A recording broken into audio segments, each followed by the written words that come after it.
Olá, eu me chamo Ana Carolina Souza Silva Soares, sou graduanda do curso de Ciências Biológicas da Universidade Estadual do Maranhão, orientanda da professora doutora Débora Martins Silva Santos, e hoje eu vou apresentar o trabalho intitulado Efeitos Genotóxicos em eritrócitos de cetropomos udecimales na avaliação ambiental de áreas estuarinas maranhenses.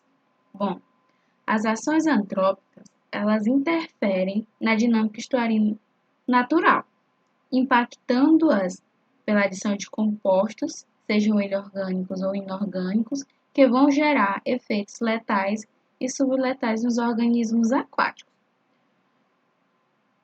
Para verificar a as alterações nas dinâmicas estuarinas, o teste de micronúcleo tem sido recomendado para estudos de biomonitoramento ambiental por sua capacidade de detectar agentes clastogênicos e aneugênicos que levam às anormalidades cromossômicas.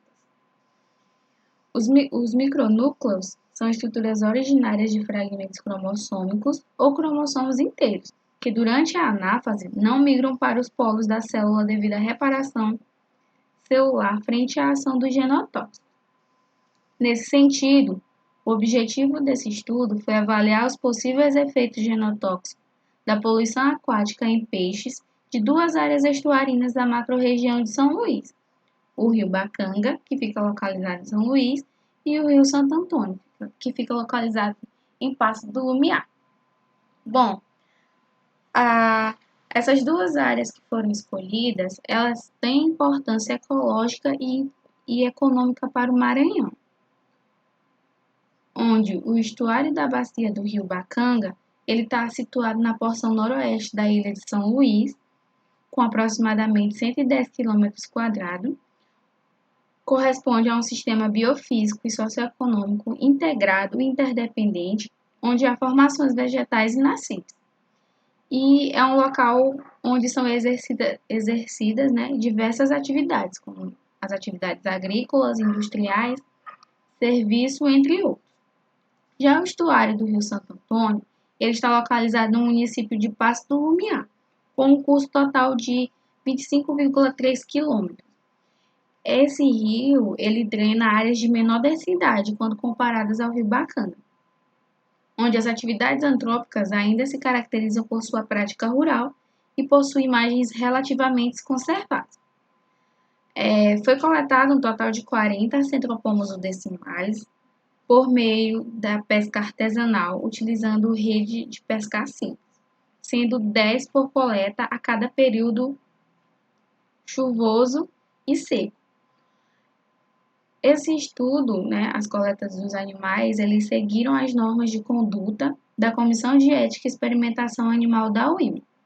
Já para a aplicação do teste do micronúcleo, foi realizada a coleta do sangue de cada indivíduo coletado através da punção branquial, com o auxílio de uma seringa de insulina, no qual foram confeccionadas extensões sanguíneas através da técnica de esfregaço sanguíneo. As extensões foram coradas com corante Rosenfield modificado, e para cada animal foi feita a contagem de 1.000 eritrócitos utilizando o microscópio. Foram analisadas as frequências dos micronúcleos e das outras alterações nucleares eritrocíticas. Foram aferidas ainda, in situ, os parâmetros abióticos, tais como água, tais como oxigênio dissolvido, pH, temperatura e turbidez, com auxílio do multiparâmetro, e ainda foram realizadas coletas de 100 ml de águas para a determinação do número mais provável de coliformes termotolerantes através do kit Colilege. As frequências de micronúcleos e anormalidades eritrocíticas foram comparadas por local de coleta, através do teste Cruz-Qualis, utilizando o programa Biostat. Com o resultado, a gente pode analisar que na figura 1, observa-se as alterações eritrocíticas encontradas nos peixes coletados, onde você pode observar os eritrócitos normais, né? Você consegue ver a célula sanguínea desses peixes. Em B, você observa esse micronúcleo, né, que está na pontinha. Tem um núcleo maior na célula e um pontinho menor. Você vê também em C o notch-shed, o núcleo, né, dessa célula, ele fica curvadinho e tem uma bifurcação, uma segmentação desse núcleo. Em D você vê o lobulado. Em E você vê o segmentado. E em F a gente vê o binucleado, que são células que apresentam dois núcleos, né? Os micronúcleos e as anormalidades nos eritrócitos dos peixes, eles podem causar prejuízo no processo de transporte de gases, uma vez que os eritrócitos, por meio da hemoglobina, fazem o transporte de oxigênio e gás carbono nesses organismos. E os efeitos deletérios na integridade do material genético, já que o núcleo abriga esse material e a segregação cromossômica pode significar a quebra do material genético.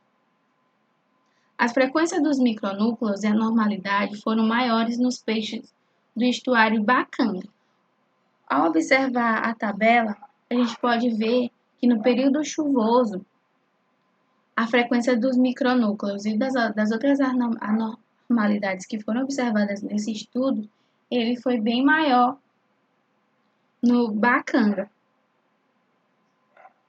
Pode-se considerar que a concentração de agentes clastogênicos e aneugênicos presente na água do estuário do Bacanga é alta, o que leva a maior frequência de micronúcleos e das demais alterações nucleares, quando comparadas com a área do estuário do rio Santo Antônio. Isso pode ser explicado pela proximidade do rio Bacanga com o centro urbano de São Luís, uma vez que os impactos gerados, né, no centro urbano, ele afeta diretamente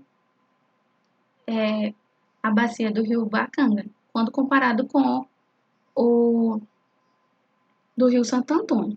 Isso porque ocorre a interferência de efluentes domésticos e industriais. Além disso, as frequências de micronúcleo anormalidades foram maiores no período chuvoso, em ambos os estuários, né? Pois durante o período chuvoso, contaminantes genotóxicos podem ser carreados para dentro dos corpos hídricos. Já na segunda tabela, a gente pode ver os valores de oxigênio dissolvido e de coliformes termotolerantes, dos quais eles estavam fora do limite estabelecido pela legislação, pelo CONAMA.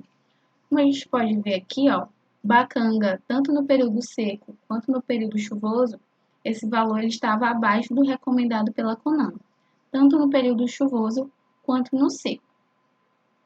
A gente também pode ver que os coliformes termotolerantes, eles são indicativos de qualidade de água, de acordo com a resolução. E quando esse limite está muito alto, indica-se a presença desse organismo. Os valores de oxigênio dissolvido e do coliformes estão fora do limite estabelecido pela legislação, né?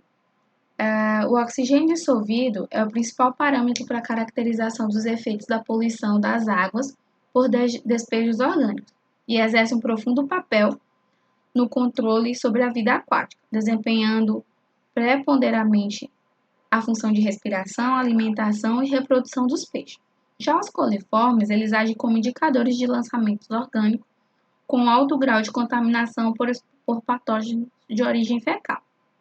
Para estes parâmetros fora de limites do Conselho Nacional do Meio Ambiente, destaca-se que no estuário do rio Bacanga eles estão mais distantes dos padrões ambientais brasileiros, quando comparados com os valores obtidos para o estuário do rio Santo Antônio, reforçando que o Bacanga está mais sujeito a interferências antrópicas de contaminação ambiental. Assim, concluímos que as respostas obtidas com o teste do micronúcleo desempenham o papel de marcadores biológicos de genotóxicos, em que as frequências de micronúcleos e anormalidades nucleares nos peixes do rio Bacanga se devem a exposição dessas condições ambientais de potencial genotóxico.